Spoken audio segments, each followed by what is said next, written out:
অভিজ্ঞতা থেকে যে একটা কথা যখন বলি না, পুরা একটা লাইনের মধ্যে থেকে মাস থেকে কয়েকটি শব্দ নিয়ে নিজের মনের মাধুর্য দিয়ে সাংবাদিক ভাইয়েরা এমনভাবে বিকৃত করে, অর্থাৎ আমার বক্তব্যের অবস্থা শেষ। দয়া করে এই কাজটি করবেন না। আপনাদের আজকে আমন্ত্রণ জানিয়েছি আমাদের ছোট ভাইরা, আমাদের উত্তরসূরিরা, মজনুর রবিনেরা এবং ঢাকা মহানগর নতুন কমিটি, আমি ওদেরকে শুভেচ্ছা জানাচ্ছি এবং ওদের অত্যন্ত একটা ভালো কাজ করেছে যেটা আপনাদেরকে আমন্ত্রণ জানিয়েছে আজকের মত বিনিময় সভায়। সাংবাদিকরা বেশ খোলামেলা কথা বললেন, আমার যে ভালোই লাগলো, এটা খুব খারাপ হয়নি। আমি ধন্যবাদ জানাই আমাদের ছোটো ভাইদেরকে। তো আমি প্রথমেই একটা কথা দিয়ে শুরু করবো, সেটা হলো আমার ছোট ভাই সালাম একটা বক্তব্য রেখেছে, বলেছেন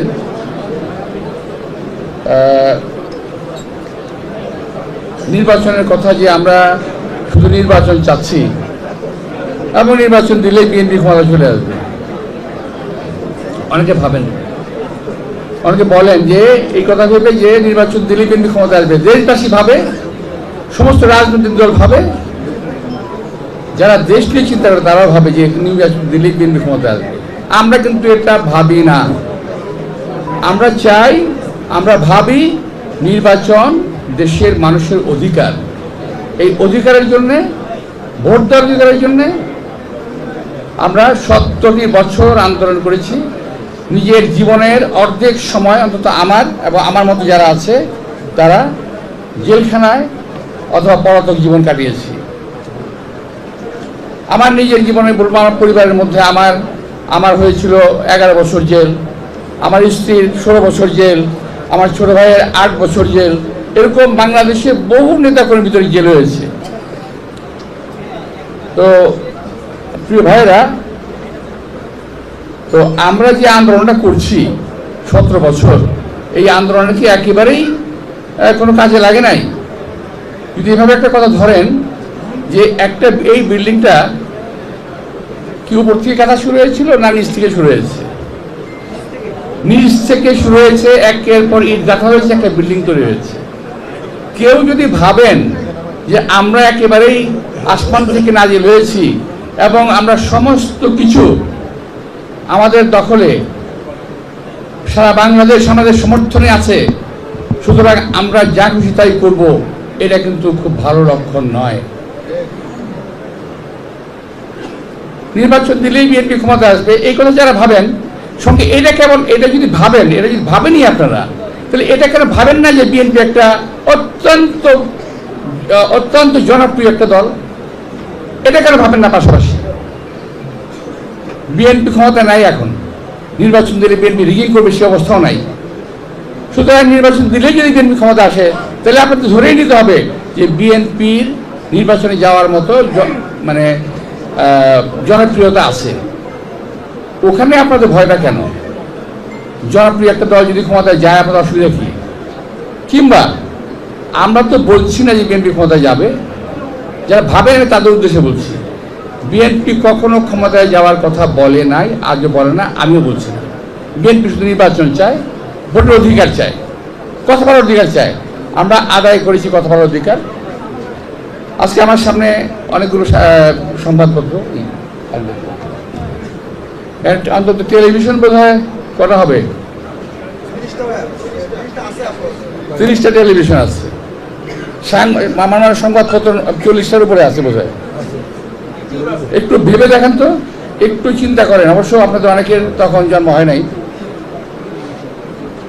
সকালবেলা ঘুম থেকে শুনি সমস্ত পত্রিকা বাতিল হয়ে গেছে, শুধু 4টি পত্রিকা চলবে: ইত্তেফাক, সংবাদ, মর্নিং নিউজ, বাংলার বাণী, না অবজারভার, সরি, এই চলবে। এবং আমরা পত্রিকা খুলে দেখতাম এই পেপারে যেটা লেখা হয়েছে ওই পেপারে তাই লেখা আছে, মানে একই প্রিন্ট, একই রকম। সমস্ত সংবাদপত্রের স্বাধীনতা কেড়ে নিয়েছে, কথা বলার অধিকার কেড়ে নিয়েছে মানুষের। আজকে এই যে এত সাংবাদিক, এত সংবাদপত্র, এতে অনেক বেকার সমস্যার সমাধান হয়েছে না? দেখেন তো একটু, প্রত্যেক সাংবাদিক একটা সংবাদপত্রে কাজ করেন, বেতনও পান, টেলিভিশনে হোক পত্রিকায় হোক। এই যে একটা সংস্কার, এটা কে করেছিল? শহীদ রাষ্ট্রপতি জিয়াউর রহমান। শুধু সংস্কারের কথা বলি আমরা, পার্লামেন্টারি গণতন্ত্র কে দিয়েছিল? দেশনেত্রী বেগম খালেদা জিয়া। বহুদলীয় গণতন্ত্র কে দিয়েছিল? আমাদের শহীদ রাষ্ট্রপতি জিয়াউর রহমান। এগুলো সংস্কার না? কোনোদিন ঘোষণা দিয়েছি আমরা? কোনোদিন বলেছি? জিয়াউর রহমান কখনো বলেছি আমি সংস্কারগুলো করব? শুধু সংস্কার করব, সংস্কার করব, সংস্কার। এক ঢোল পিটাতেই আছে, কিন্তু আওয়াজও হচ্ছে, আস্তে আস্তে আওয়াজ স্থিমিত হয়ে যাচ্ছে। প্রিয় ভাইয়েরা, আমার কথা একটু এলোমেলো হতে পারে, দয়া করে সাজায় নিয়েন, আমার একটু ফেভার করেন প্লিজ। দেশের পরিস্থিতি আজকে কেমন? আমার সাংবাদিক ভাইরা ভালো আছেন, কথা বলতে পারেন, কিন্তু একটা সময় ছিল, এই কদিন আগে 5ই আগস্টের আগে, এই সাংবাদিক ভাইদের মধ্যে অনেকেই, এই টেলিভিশনের মধ্যে অনেকে বলতে আমি বলবো 95% সরকারের কথা বলতে চলতে বাধ্য হয়েছিলেন। আমি বারবার কথা বলেছি, কথাটা আপনাদের অনেকেই বোধ হয় ভালো লাগে না, কিংবা আপনারা বলতে চান না। আমি বারবার বলেছি, বাংলাদেশে সংবাদপত্রের স্বাধীনতা আছে, বরাবর ছিল, এখনো আছে, কিন্তু সাংবাদিকদের কোনো স্বাধীনতা নাই। আমার কথাকে বুঝতে পেরেছেন? সাংবাদিকের মালিক, সংবাদ মালিক যদি বলে দেয় কোন সাংবাদিকদের তোমাকে এরই করতে হবে, আওয়ামী লীগ যেটা বলে সেটা তাকে বলতে হবে, এরই করতে হবে, তো তার কি সাধ্য আছে কিছু করার? কিছু করার নাই। আমাদেরকে সেখানে নিয়ে যেতে হবে দেশটাকে, সংবাদপত্রের স্বাধীনতাকে, যে সাংবাদিকরা যেন তার আসল কথাটা জনগণের সামনে তুলে ধরতে পারে। প্রিয় ভাইরা, সংস্কারের কথা বলছেন, করেন, আমাদের কোনো আপত্তি নাই, যতটুকু লাগে করেন, কিন্তু যথাসময়ে দেশের মানুষের প্রত্যাশা অনুযায়ী নির্বাচন দেবেন। কিন্তু তার আগে আমরা আমাদের অবস্থান থেকে বারবার বলেছি যে আওয়ামী লীগের প্রেতাত্মাকে রেখে হাসিনা চলে গেছে, কিন্তু তার প্রেতাত্মারা সব রয়ে গেছে। আমার সামনে এখন 8 জনের নাম আছে, আমি এখন বলবো না, সবাই সচিব হিসেবে আজকে মন্ত্রণালয়ে অবস্থান করছে। আবার সবচেয়ে আশ্চর্যজনক বিষয় হলো, এত কথার পরেও, এত বিরোধিতার পরও মাত্র 2 দিন অথবা 3 দিন আগে সচিবালয়ে আরেকজন প্রাক্তন সচিবকে, রিটায়ার্ড সচিবকে, বাকশালী সচিবকে নিয়োগ দেওয়া হয়েছে কন্ট্রাক্টে, এই কয়েকদিন আগে, আজকে কালকে অথবা পরশুদিন। এখন বাকশালীদের প্রেতাত্মাকে বগল দাবা করে নিয়ে আপনারা কি সংস্কার করবেন? জাতির কাছে প্রশ্ন জাগে, আমার কাছেও প্রশ্ন জাগে। আমরা কি আওয়ামী লীগকে আবার ফিরিয়ে আনার রাস্তা করে দিচ্ছি? এই যে আজকে বিভেদ,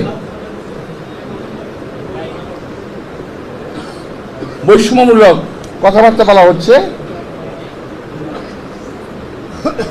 এই কিছুক্ষণ আগে আমাদের ছোট ভাই তো বলা যাবে না এখন, আমাদের ছেলেমেয়েরা, আমাদের ছেলেরা যারা নাকি আন্দোলনের স্ফুলিঙ্গ হিসেবে কাজ করেছে 5ই আগস্ট,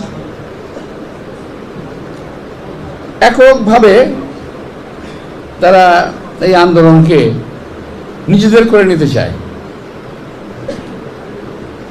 কিন্তু আপনারা দেখেছেন, আমরাও দেখেছি, আমরাও জানি যে যখন বিশ্ববিদ্যালয়ের আন্দোলন প্রায় নিবিড়, তখন কিন্তু প্রাইভেট যে আমাদের বিশ্ববিদ্যালয়গুলো আছে, প্রাইভেট বিশ্ববিদ্যালয়গুলো সামনে এগিয়ে আসে, সাধারণ মানুষ সামনে এগিয়ে আসে, আমরা এগিয়ে যাই। আমাদের বিএনপির রাজনৈতিক কর্মী 462 জন মারা গেছে, এর মধ্যে 462 জন বিএনপি কর্মী মারা গেছে।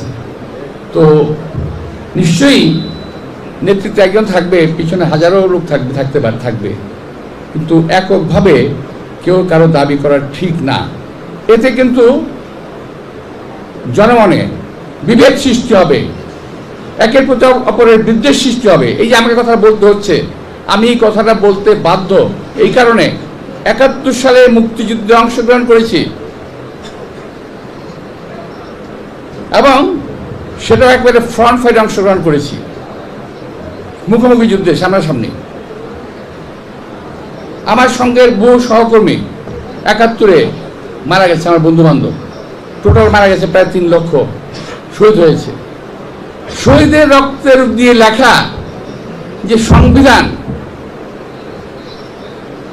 সেই সংবিধানকে যখন কবর দেওয়ার কথা বলা হয় তখন কিন্তু আমাদের কষ্ট লাগে।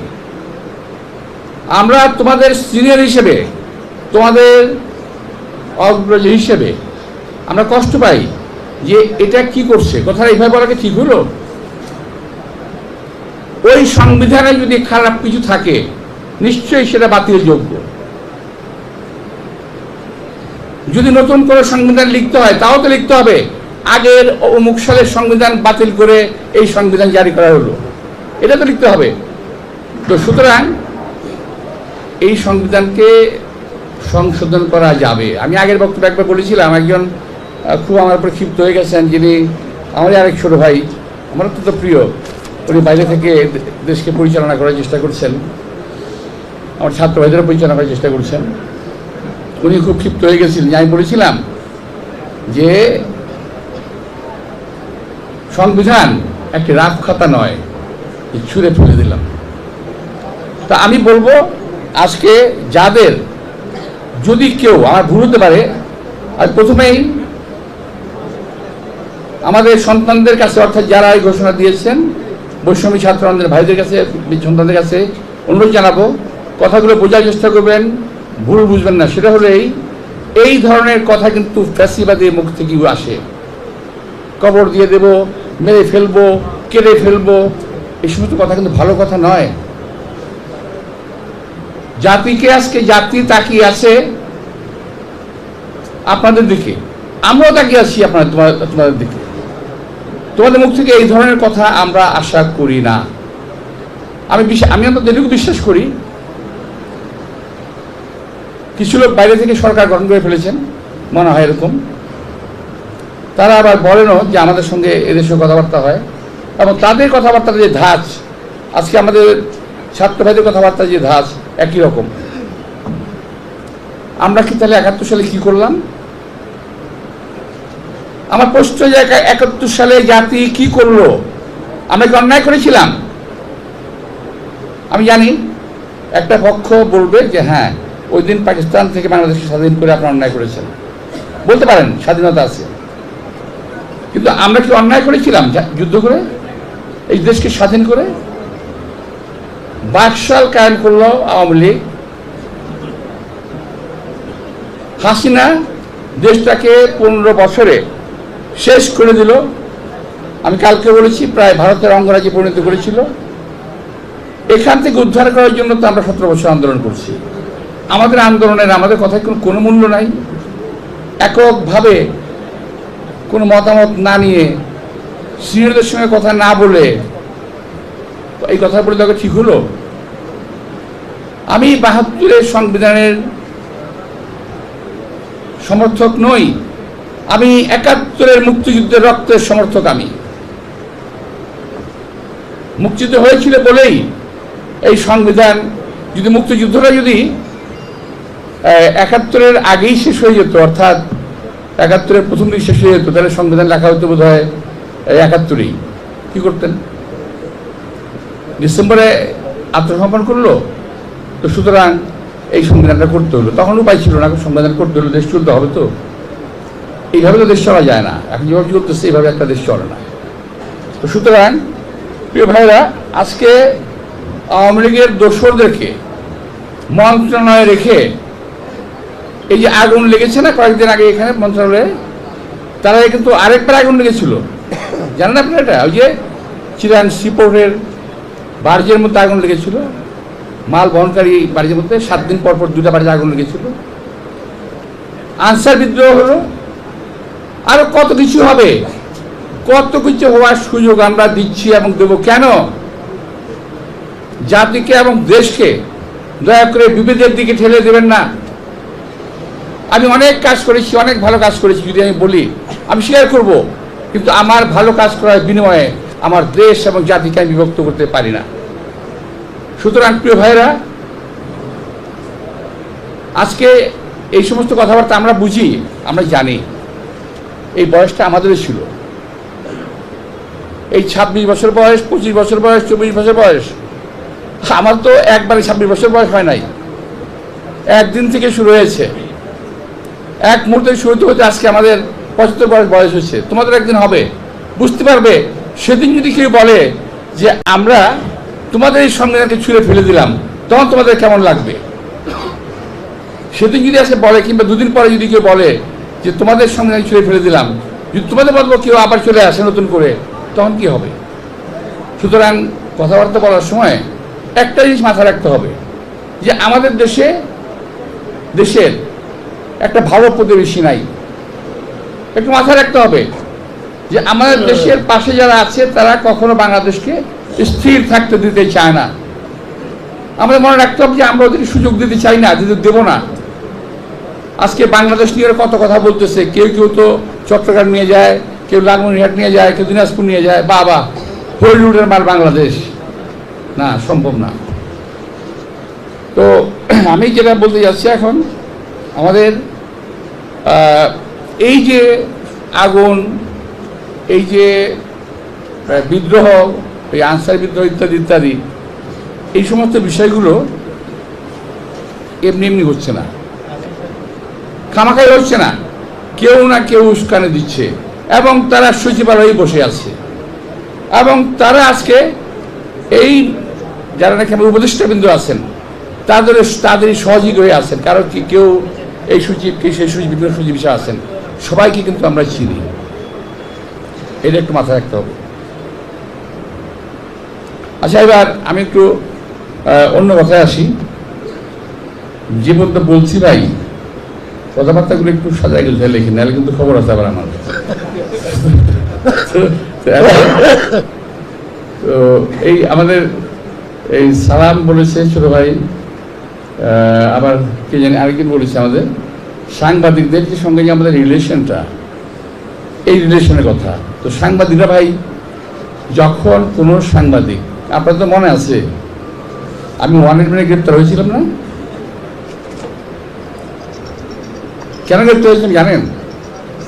এটা অজানা আপনাদের, এটা হেডেন দেওয়ার দরকার নাই, কোনো জায়গায় ভিতরে লিখে দিয়েন অনেক কথাগুলো বাস্তব। আমাকে অ্যারেস্ট করে নিয়ে গেল, আমাকে যখন নাকি আমি অ্যারেস্ট করে নিয়ে গেল, তো না, আমি আমাকে স্যারেন্ডার করতে বলা হলো, আমি করি নাই।